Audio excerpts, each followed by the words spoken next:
Hello दोस्तों, स्वागत है आपका आपके अपने यूट्यूब चैनल दिसार जीकेजीएस क्लासेस में। दोस्तों, आप सब लोग कैसे हैं? उम्मीद करते हैं आप सब लोग अच्छे होंगे, स्वस्थ होंगे, मस्त होंगे और अपनी तैयारी बेहतरीन तरीके से आप सभी कर रहे होंगे। दोस्तों, हम आपको करवा रहे हैं आरआरबी एनटीपीसी एग्जाम के लिए कंप्यूटर की थ्योरी क्लास। ये हमारी दोस्तों थ्योरी क्लास नंबर 4 होने वाली है, जिसमें हम आज आपको बहुत कुछ बताने वाले हैं। दोस्तों, इसको आपको अच्छे से रट्टा मार लेना है, इससे बाहर आपको कुछ भी देखने को नहीं मिलेगा। दोस्तों, वीडियो अच्छा लगे वीडियो को लाइक कीजिएगा, शेयर कीजिएगा, कमेंट कीजिएगा। चैनल पे नए हैं, चैनल को सब्सक्राइब कर लीजिएगा पल पल की अपडेट के लिए। और दोस्तों, हमसे जुड़ने के लिए आप हमारे टेलीग्राम चैनल ज्वाइन कर सकते हैं। टेलीग्राम चैनल का लिंक मैंने डिस्क्रिप्शन बॉक्स में आपको दे दिया है। चलिए दोस्तों, देर ना करते हुए स्टार्ट करते हैं आज का अपना सेशन। दोस्तों, हम पढ़ रहे थे मेमोरी। आज हम मेमोरी के आगे का पार्ट पढ़ेंगे। दोस्तों, बात करते हैं सीपीयू के भाग के बारे में। दोस्तों, सीपीयू के भाग होते हैं 3। कौन कौन से? एक होता है एएलयू, जिसे हम बोलते हैं अर्थमेटिक लॉजिक यूनिट। एक होता है सीयू, जिसे हम बोलते हैं कंट्रोल यूनिट। एक होता है हमारा एमयू, जिसे हम बोलते हैं मेमोरी यूनिट। दोस्तों, सीपीयू के 3 भाग होते हैं। कौन कौन से? एएलयू, सीयू और एमयू। मेमोरी यूनिट इसमें इसमें क्या शामिल होते हैं? तो मेमोरी यूनिट में दोस्तों रजिस्टर, कैशे मेमोरी जो है इसमें शामिल होते हैं। बात करते हैं अगले इसकी। दोस्तों, कैश मेमोरी क्या होती है? दोस्तों, कैश मेमोरी जो होती है यह एक विशेष प्रकार की तीव्र प्राथमिक मेमोरी है। कौन सी? विशेष प्रकार की तीव्र प्राथमिक मेमोरी है। बार बार उपयोग में आने वाले डेटा को कैश मेमोरी में संग्रहित किया जाता है। कैश मेमोरी सीपीयू और रैम के बीच स्थित होती है। जो कैश मेमोरी होती है दोस्तों, ये कहाँ स्थित होती है? तो सीपीयू और रैम के बीच स्थित होती है। सीपीयू में कहाँ पे? सीपीयू और प्राइमरी मेमोरी के मध्य स्थित रहती है। ठीक है। कैश मेमोरी को सीपीयू की मेमोरी भी कहा जाता है। जो कैशे मेमोरी है इसे क्या बोला जाता है? सीपीयू की मेमोरी भी कहा जाता है। ठीक है दोस्तों, सीपीयू और रैम के बीच की मेमोरी कौन सी होती है? तो कैश मेमोरी है। ठीक है। सीपीयू सीधे डेटा को कैश से प्राप्त करता है। किससे प्राप्त करता है? कैश से। कंप्यूटर की सबसे तेज मेमोरी कौन सी है? तो यह है रजिस्टर या कैश मेमोरी जो है ये कंप्यूटर की सबसे तेज मेमोरी होती है। सीपीयू की सबसे नज़दीक मेमोरी कौन सी है? तो ये कैश मेमोरी कहलाती है, जो सीपीयू के सबसे नज़दीक होती है। मतलब क्लोजेस्ट मेमोरी कौन सी है? कैशे मेमोरी है। किसी मेमोरी का सीपीयू तक डेटा उपलब्ध कराने में लगने वाले समय को एक्सेस टाइम कहा जाता है। दोस्तों, किसी मेमोरी में सीपीयू तक डेटा उपलब्ध कराने में जो समय लगता है वो क्या कहलाता है? एक्सेस टाइम कहलाता है। ठीक है दोस्तों, मेमोरी क्षमता की बात करें या स्मृति क्षमता की बात करें तो रजिस्टर मेमोरी सबसे बड़ी होती है, फिर कैशे मेमोरी होती है, फिर रैम होती है, फिर रोम होती है। ठीक है। बात कर लेते हैं दोस्तों रजिस्टर मेमोरी के बारे में। दोस्तों, यह सीपीयू की सबसे छोटी मेमोरी होती है जो सबसे तेज डेटा कॉपी करती है। जो रजिस्टर मेमोरी होती है दोस्तों, ये सीपीयू की सबसे छोटी मेमोरी होती है और सबसे तेज डेटा को कॉपी करती है। रजिस्टर मेमोरी की स्पीड सबसे तेज होती है। यदि विकल्प में रजिस्टर मेमोरी नहीं हो तो कैशे मेमोरी उत्तर होगा।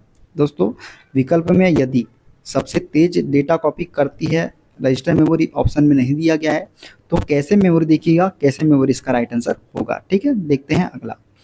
बात करें दोस्तों मेमोरी की गति के बारे में। दोस्तों, जैसे जैसे ऊपर बढ़ते हैं स्पीड बढ़ती है और जैसे जैसे नीचे होते हैं तो मेमोरी घटती है। जैसे जैसे ऊपर बढ़ते हैं तो हम जैसे जैसे ऊपर बढ़ते हैं दोस्तों क्या बढ़ती है? स्पीड बढ़ती है। तो सबसे ज़्यादा स्पीड किसकी होती है? रजिस्टर की होती है। फिर कैशे मेमोरी की होती है, फिर मेन मेमोरी की होती है, फिर मैग्नेटिक डिस्क की होती है, फिर ऑप्टिकल डिस्क की होती है, फिर मैग्नेटिक टेप की होती है। ऊपर की मेमोरी दोस्तों, ये जो 3 मेमोरी है ये कौन सी मेमोरी है? ये इंटरनल मेमोरी है। कौन सी? Internal memory. और ये जो नीचे की 3 मेमोरी है कौन सी है? ये एक्सटर्नल मेमोरी है दोस्तों। कौन सी? एक्सटर्नल मेमोरी कहलाती है नीचे की 3। कौन कौन सी? Magnetic disk, optical disk, magnetic tape. ये कौन सी मेमोरी है? एक्सटर्नल मेमोरी है। CPU register, cache memory, main memory, ये क्या है? इंटरनल मेमोरी कहलाती है। ठीक है, देखते हैं अगला। बात करते हैं दोस्तों द्वितीयक मेमोरी के बारे में। तो दोस्तों, यह एक प्रकार की नॉन वोलेटाइल प्रणाली और बाहरी मेमोरी है। यह कंप्यूटर प्रोसेसर से सीधे एक्सेस नहीं होती। इसका प्रयोग बैकअप मेमोरी के रूप में किया जाता है। इसका अन्य नाम क्या है? तो एक्सटर्नल मेमोरी भी इसको बोलते हैं, ऑक्सिलरी मेमोरी इसको बोलते हैं, नॉन वोलेटाइल मेमोरी बोलते हैं, बैकअप मेमोरी। ये सभी किसको बोलते हैं? द्वितीयक मेमोरी मतलब सेकेंडरी मेमोरी को बोला जाता है। ठीक है। अगला है दोस्तों हमारा मैग्नेटिक स्टोरेज। दोस्तों, मैग्नेटिक स्टोरेज जो है यह एक संचित माध्यम है जो डेटा को स्टोर करने की सुविधा प्रदान करता है। जो मैग्नेटिक स्टोरेज है दोस्तों, यह एक संचित माध्यम है जो डेटा को स्टोर करने की क्या करता है? सुविधा प्रदान करता है।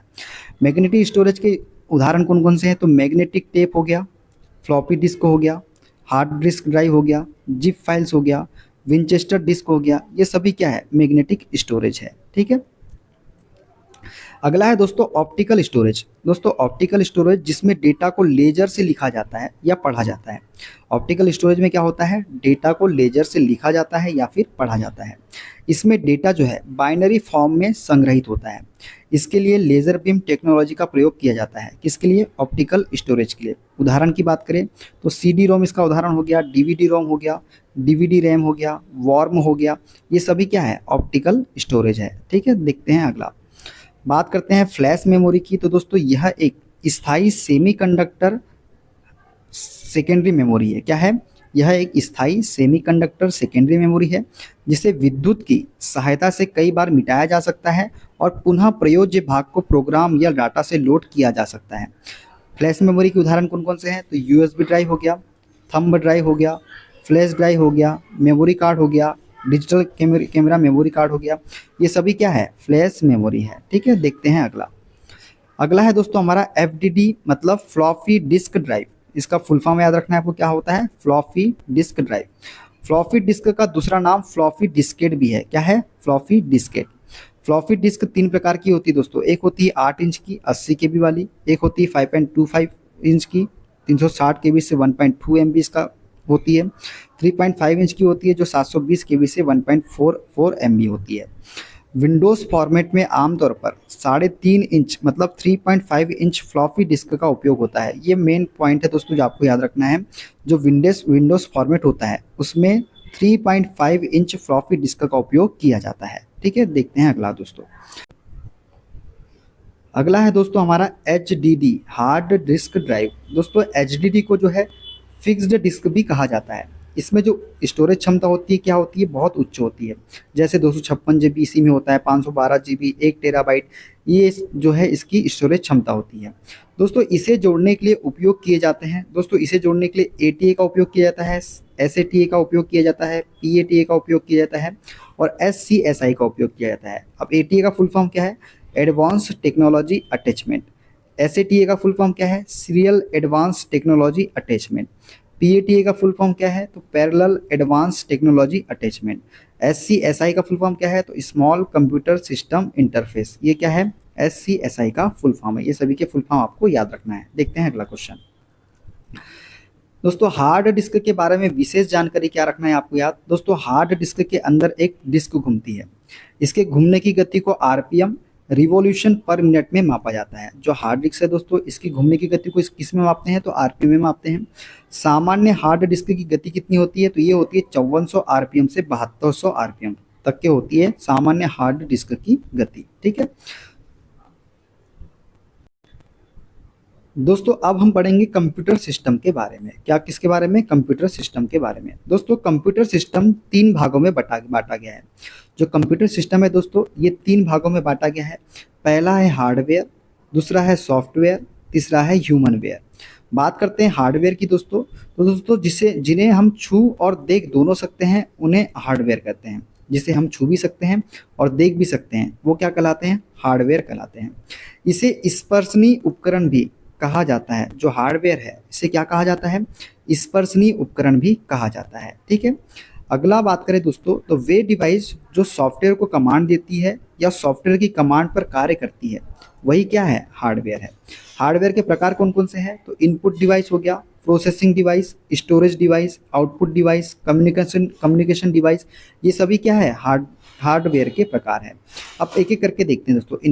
इनपुट क्या होता है दोस्तों, यूज़र द्वारा कंप्यूटर को जो आदेश, निर्देशावली, संकेत, इंफॉर्मेशन दी जाती है उसे ही हम क्या बोलते हैं, इनपुट कहते हैं। इनपुट वे संकेत होते हैं जो बाहरी दुनिया से कंप्यूटर प्राप्त करता है। उपयोगकर्ता को कंप्यूटर से बात करने के लिए इनपुट डिवाइस की आवश्यकता होती है। जो उपयोग करता है इसे कंप्यूटर से बात करने के लिए किसकी आवश्यकता होती है, तो इनपुट डिवाइस की आवश्यकता होती है।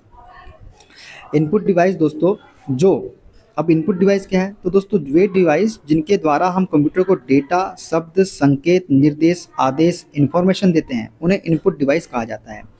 कंप्यूटर इनपुट डिवाइस उचित संचार के लिए बाहरी दुनिया और कंप्यूटर के बीच एक इंटरफेस की तरह कार्य करती है। जो कंप्यूटर इनपुट डिवाइस है ये उचित संचार के लिए बाहरी दुनिया और कंप्यूटर के बीच एक इंटरफेस की तरह कार्य करती है।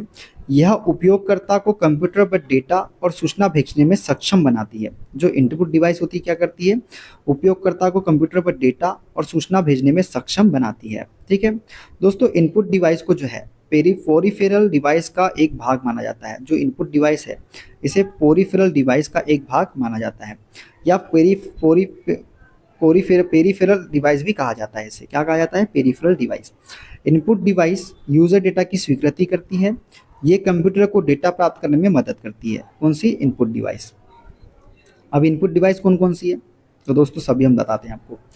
कीबोर्ड इनपुट डिवाइस है, माउस इनपुट डिवाइस है, माइक्रोफोन इनपुट डिवाइस है, जॉयस्टिक इनपुट डिवाइस है, ओसीआर इनपुट डिवाइस है, ओएमआर इनपुट डिवाइस है, स्कैनर इनपुट डिवाइस है, web camera, barcode reader, MICR, light pen, recognition system, digitizer, track ball, touch screen, smart card reader, TV AC remote, graphics tablet, ये सभी क्या है, ये सभी ही सभी इनपुट डिवाइस है। ठीक है,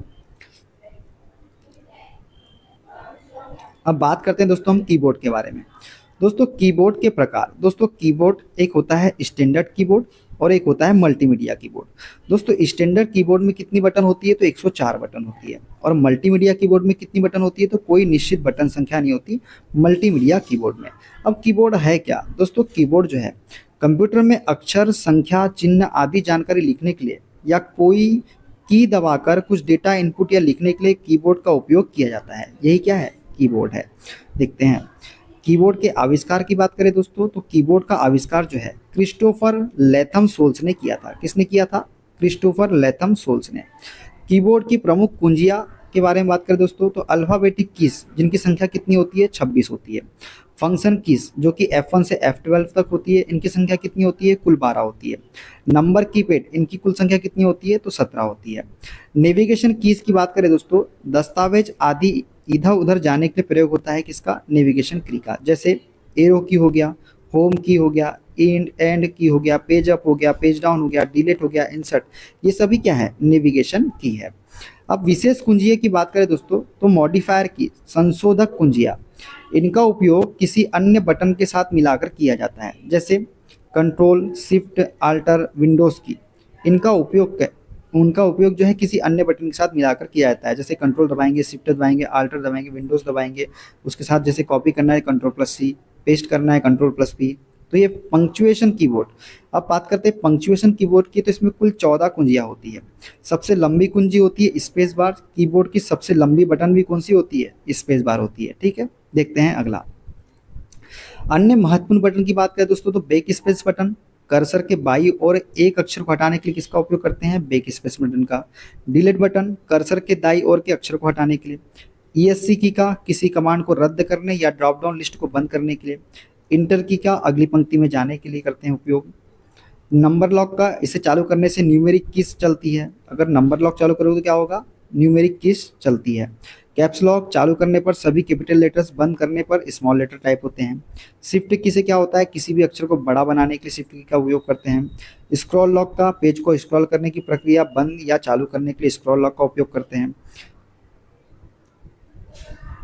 एक होता है प्रिंट स्क्रीन। प्रिंट स्क्रीन को क्या होता है, प्रिंट स्क्रीन बटन एक स्क्रीनशॉट लेता है और उसे क्लिप बोर्ड पर कॉपी करता है या फाइल में सेव करता है, क्या, प्रिंट स्क्रीन। अब बात करें कीबोर्ड की दोस्तों, तो कीबोर्ड 3 प्रकार के होते हैं। एक होता है हमारा क्वार्टी कीबोर्ड, जिसका सबसे ज़्यादा प्रयोग किसका किया जाता है, तो इसी कीबोर्ड का किया जाता है उपयोग, किसका, क्वार्टी कीबोर्ड का। एक होता है एजर्टी कीबोर्ड और एक होता है द्वारक कीबोर्ड। क्या होता है, द्वारक कीबोर्ड होता है। तो कीबोर्ड कितने प्रकार के होते हैं, तो 3 प्रकार के होते हैं। ठीक है, अब सभी की बात करें दोस्तों, तो होम की, कर्सर की लाइन की शुरुआत में ले जाने के लिए। एंड की का उपयोग कर्सर की लाइन के अंत में ले जाने के लिए। कंट्रोल+होम, डॉक्यूमेंट की शुरुआत में जाने के लिए। कंट्रोल+एंड, डॉक्यूमेंट के अंत में जाने के लिए। पेज अप की, एक स्क्रीन ऊपर करने के लिए। पेज डाउन की, एक स्क्रीन नीचे करने के लिए। इंटर की, नया पैराग्राफ बनाने के लिए। ठीक है, उसी प्रकार बात करें विंडोज़ की, तो विंडो की स्टार्ट मेनू ओपन करने के लिए। टेब की, कर्सर को दाई और आगे बढ़ाने के लिए। बैक स्पेस, कर्सर की बाई और एक अक्षर को हटाने के लिए। डिलीट का उपयोग कर्सर के दाई और के अक्षर को हटाने के लिए। कंट्रोल+बैक स्पेस, कर्सर के बाई और के एक शब्दों को हटाने के लिए। कंट्रोल+डिलीट, कर्सर के दाई और के एक शब्दों को हटाने के लिए इसका उपयोग करते हैं। अब हमने कीबोर्ड देख लिया, अब हम देखेंगे माउस के बारे में। दोस्तों, माउस कंप्यूटर का एक इनपुट डिवाइस है जिसका मुख्य रूप से प्रयोग कंप्यूटर में पॉइंटर, कर्सर की मूवमेंट इधर उधर करने के लिए किया जाता है। इसे पॉइंटिंग डिवाइस के नाम से भी जाना जाता है। किसको? माउस को। माउस के आविष्कारक की बात करें दोस्तों तो डगलस एंजल बर्ट ने जो है माउस का आविष्कार किया था। कब? वर्ष 1964 में। माउस को टर्टल भी कहा जाता है दोस्तों। क्या कहा जाता है? टर्टल भी कहा जाता है माउस को। अब माउस में जो बटन होती है उनके बारे में देखते हैं। दोस्तों, यदि आप राइट क्लिक करते हो तो ओपन फाइल का ऑप्शन आता है, ओपन फंक्शन का ऑप्शन आता है, कट कॉपी, रिफ्रेश का ऑप्शन आता है, फोल्डर का ऑप्शन आता है, शिफ्ट प्लस F10 का ऑप्शन आता है, रीनेम आदि के लिए प्रयोग होता है राइट क्लिक का उपयोग करते हैं तो। अब बात करते हैं अगला, लेफ्ट की अगर आप प्रेस करोगे दोस्तों माउस में तो सिंगल क्लिक करते हो तो किसी फाइल फोल्डर आइकन को सिलेक्ट या चुनने के लिए लिंक खोलने के लिए सिंगल क्लिक का उपयोग करते हैं। डबल क्लिक करोगे तो लगातार 2 बार लेफ्ट क्लिक करने से किसी फाइल फोल्डर प्रोग्राम को खोला जा सकता है। इसके अलावा किसी डॉक्यूमेंट में कोई भी शब्द सिलेक्ट करने के लिए डबल क्लिक का प्रयोग किया जाता है ना। उसी प्रकार बात करें ट्रिपल क्लिक के बारे में तो दोस्तों लगातार 3 बार क्लिक करने से किसी पैराग्राफ को चयनित किया जा सकता है। ड्रैग एंड ड्रॉप का दोस्तों प्रयोग जो है किसी ऑब्जेक्ट की स्क्रीन पर एक स्थान से दूसरे स्थान पर ले जाने के लिए करते हैं। किसका उपयोग? ड्रैग एंड ड्रॉप का प्रयोग। देखते हैं अगला। अब दोस्तों माउस के प्रकार के बारे में बात करें तो माउस के प्रकार होते हैं कितने कितने। तो दोस्तों एक होता है मैकेनिकल माउस। मैकेनिकल माउस क्या होता है? माउस के नीचे बॉल होती है, इस बॉल को घुमाना पड़ता था मैकेनिकल माउस में। दूसरा है ऑप्टिकल माउस या फिर डिजिटल माउस। दोस्तों ऑप्टिकल माउस या डिजिटल माउस क्या होता है? तेज रोशनी लेज़र द्वारा काम करता है। इसमें बॉल की जगह वायर्ड या वायरलेस लेज़र होती है। ये ऑप्टिकल माउस होते हैं। वर्तमान समय में इसी प्रकार के माउस का सबसे अधिक उपयोग किया जा रहा है। किसका? ऑप्टिकल माउस का। ठीक है। अगला है दोस्तों track ball mouse. Track ball mouse क्या होते हैं? इसमें बाल माउस के ऊपर होती है। कर्सर कंट्रोल करने के लिए इसे अंगुली या अंगूठे से घुमाया जाता है। एक होता है हमारा टच पैड माउस। यह अंगुलियों के दबाव को महसूस करके कार्य करता है। कौन सा? Touch pad mouse. इसे ट्रैक पैड भी कहा जाता है। जो टच पैड माउस है इसे क्या कहा जाता है? ट्रैक पैड भी कहा जाता है। ठीक है। अगला है दोस्तों हमारा जॉयस्टिक। दोस्तों यह एक इनपुट डिवाइस है। इसका उपयोग गेम खेलने के लिए किया जाता है। माउस, ट्रैक बॉल, जॉयस्टिक और टच पैड को पॉइंटिंग डिवाइस भी कहा जाता है। ये सभी जो है माउस हो गया, ट्रैक बॉल हो गया, जॉयस्टिक हो गया, टच पैड हो गया, पॉइंटिंग डिवाइस हो गया, ये इनको सभी क्या इन सभी को क्या बोलता जाता है? पॉइंटिंग डिवाइस कहा जाता है। क्या कहा जाता है? पॉइंटिंग डिवाइस कहा जाता है। ठीक है। तो दोस्तों ये थे आज के सारे क्वेश्चन। वीडियो कैसा लगा कमेंट बॉक्स में जरूर बताइएगा। मिलते हैं अगले वीडियो में। अपना ख्याल रखिए। Okay, bye bye, take care.